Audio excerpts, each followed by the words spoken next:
कोई लाख कोशिशें कर लें, इसके लिए हजारों लोगों का खून बह जाए, लेकिन जब तक अपने अधिकारों की लड़ाई खुद नहीं लड़ी जाएगी, जब तक मनुवादियों की दमनकारी नीति के खिलाफ खुद दलित मजबूत नहीं होंगे, तब तक दलितों पर अत्याचार कम नहीं होगा और ना ही उनकी किसी को परवाह होगी। नमस्कार, मेरा नाम है मोहिनी और आप देख रहे हैं भीमसेना। पिछले 24 घंटे में दलितों के साथ होने वाली घटनाओं के बारे में जानेंगे जो इस वक्त सोशल मीडिया पर काफी सुर्खियों में है। दलितों से जुड़ा पहला मामला राजस्थान से है, जहां दलितों के साथ होने वाले अन्याय को लेकर नेता प्रतिपक्ष टीकाराम जूली ने राज्य सरकार पर करारा हमला किया है। राजस्थान में दलितों की स्थिति कितनी दयनीय है वो यहाँ आए दिन होने वाले दलित उत्पीड़न की खबरों से ही पता चल जाता है, लेकिन सरकार का रवैया भी उनके लिए कितना बुरा है उसका सबूत मिला है अभी हाल ही में सामाजिक न्याय एवं अधिकारिता मंत्रालय की समिति की रिपोर्ट के सामने आने के बाद, जिसमें SC/ST जातियों के लिए लागू किए बजट को पूरा खर्च करने के बजाय सरकार ने 23% राशि वापस लौटा दी, जिसे लेकर अब टीकाराम जूली ने सरकार की नीयत पर हमला किया है। जूली ने कहा है कि दलितों के कल्याण के लिए मिले 10,309 करोड़ रुपए में से सरकार ने 2,345 करोड़ रुपए वापस कर दिए, जबकि दलितों की स्थिति अभी भी दयनीय ही है। ये केवल बीजेपी की दलित विरोधी मानसिकता का प्रतीक है, जो नहीं चाहते हैं कि दलित विकास करे। दलितों के कल्याण का केवल दिखावा किया जाता है, लेकिन होता नहीं है।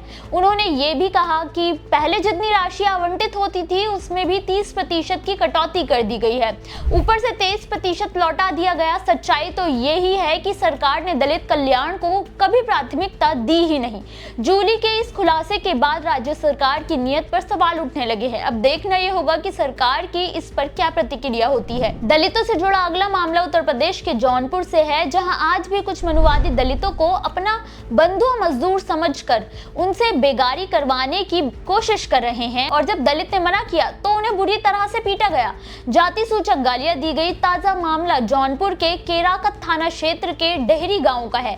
पीड़िता जलसा ने पुलिस को तहरीर देते हुए बताया कि वो गांव के ही अशराफ के यहां पिछले 4 सालों से काम करती थी, लेकिन तबीयत खराब होने के कारण उसने अब काम करने से इनकार कर दिया था। लेकिन इसी बीच वो उसके खेतों से कुछ सरसों लेने गई, मगर अशराफ इस बात से नाराज हो गया। महिला ने बताया कि आरोपी कई बार महिला को बंधुआ मजदूर बनाकर काम करने का दबाव दे चुका है, लेकिन महिला ने इनकार कर दिया था, जिसके कारण वो नाराज था। और जब उसने पीड़िता को सरसों बीनते हुए देखा तो मौका देखते हुए उसने पीड़िता को जाति सूचक गालियां दी और बुरी तरह से पटक कर उसे पीटा और जान से मारने की धमकी भी दी। पीड़िता बुरी तरह से घायल हो गई। पीड़िता की तहरीर पर अशराफ के खिलाफ मामला दर्ज कर उसकी तलाश शुरू कर दी गई है। फिलहाल वो फरार चल रहा है। वहीं पुलिस इस मामले में चश्मदीदों से जांच कर रही है। हैरानी की बात तो ये है कि देश की आजादी के इतने सालों बाद भी दलितों और पिछड़ों को बंधुआ मजदूर से ज्यादा कुछ नहीं समझा जाता है, तो कहां से उन्हें सामाजिक बराबरी और न्याय मिलेगा। दलितों से जुड़ा अगला मामला कर्नाटक के मंड्या जिले से है, जहां एक दलित परिवार ने 2 सालों तक कानूनी लड़ाई लड़ने के बाद आखिरकार मंदिर में प्रवेश करने की लड़ाई जीत ही ली। ये खबर मंड्या जिले के मंडदूर तालुक के हुलीकेरे गांव की है, जहां 2 साल पहले गांव के बसवेश्वर मंदिर में अपने बेटे का मुंडन कराने आए सतीश और उनकी पत्नी श्वेता को दलित होने के कारण पुजारी ने मंदिर में प्रवेश ही नहीं करने दिया था। लेकिन इस घटना से आहत होने के बजाय सतीश ने कानूनी लड़ाई लड़ी। सतीश को उसके ही गांव से कोई मदद नहीं मिली, तो उसने समाज कल्याण विभाग, मानव अधिकार आयोग, नागरिक अधिकार विभाग और पुलिस का सहारा लिया, जिसका नतीजा ये हुआ कि 2 सालों के बाद उसे न्याय मिला और पुलिस और तहसीलदार की उपस्थिति में सतीश ने मंदिर में प्रवेश भी किया और मुंडन संस्कार भी पूरा कराया। सतीश का ये कदम बताता है कि दलितों को आज भी देश की कानून व्यवस्था पर भरोसा है कि उन्हें भी आज नहीं तो कल न्याय जरूर मिलेगा। वैसे क्या आपको कानून पर भरोसा है या नहीं, हमें कमेंट करके जरूर बताएं। दलितों से जुड़ा अगला मामला ओडिशा के मयूरभंज से है, जहां आदिवासी महिला ने उत्पीड़न के लिए आवाज उठाने की कोशिश की तो पुलिस ने उनकी आवाज को शांत करने के लिए क्रूरता की सारी हदें पार कर दी। ये घटना मयूरभंज के सनापोशी गांव की है। सोशल मीडिया पर एक वीडियो काफी वायरल हो रहा है, जिसमें कई पुलिस वाले महिलाओं को बुरी तरह से लाठियों से पीट रहे हैं। इस मारपीट के बाद पुलिस वालों ने 28 महिलाओं 6 पुरुषों को गिरफ्तार कर जेल भेज दिया है, जो केवल इस बात का सबूत है कि दलित और आदिवासियों की आवाज को कितनी बर्बरता से दबाने की कोशिश की जा रही है, चाहे उसके लिए निर्दोषों का खून ही क्यों ना बहाना पड़े।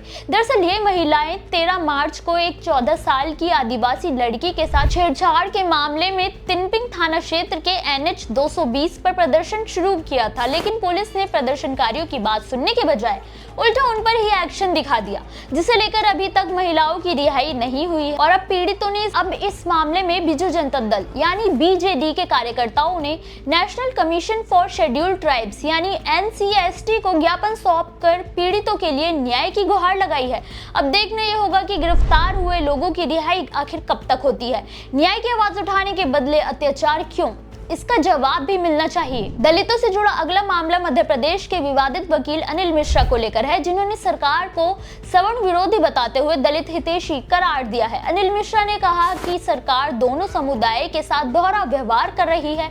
जब सवर्ण किसी आंदोलन की परमिशन मांगते हैं तो उन्हें साफ इनकार कर दिया जाता है, लेकिन जब वही यहाँ SC/ST वाला कोई आ जाता है तो उन्हें पुलिस की सुरक्षा देकर आंदोलन करवाया जाता है। अनिल मिश्रा ने बाराबंकी में हुए आजाद के प्रोग्राम को लेकर सरकार को घेरते हुए कहा कि करणी सेना के अभिनव शर्मा ने केवल बात कही थी कि बाराबंकी में प्रोग्राम नहीं होना चाहिए, लेकिन उन्हें न केवल करणी सेना से निकाल दिया बल्कि पुलिस ने सुरक्षा देकर प्रोग्राम भी करवाया। ये सरकार पूरी तरह से सवर्ण विरोधी है, जो कभी नहीं चाहती है कि सवर्ण आगे बढ़े, उन्हें उनका अधिकार मिले। हैरानी की बात तो ये है कि यूपी हो या MP, दलितों की स्थिति कितनी बुरी है वो किसी से छिपी नहीं है। ये भीम आर्मी चीफ की हिम्मत है कि वो दलितों और पिछड़ों के लिए संवैधानिक रूप से लड़ रहे हैं, बिना किसी के बारे में कोई गलत कहे, बिना कानून तोड़े, तो भला किस आधार पर कानून उन्हें रोक सकता है। लेकिन अनिल मिश्रा ने उसे भी सरकार और आजाद की मिलीभगत बता दिया है। ऐसे में देखना ये होगा कि क्या आजाद अनिल मिश्रा के आरोपों का कोई पलटवार करेंगे और क्या वाकई में उन्हें करना चाहिए। हमें कमेंट करके जरूर बताएं। दलितों से जुड़े इन खबरों पर आपकी क्या राय है, हमें कमेंट करके जरूर बताएं।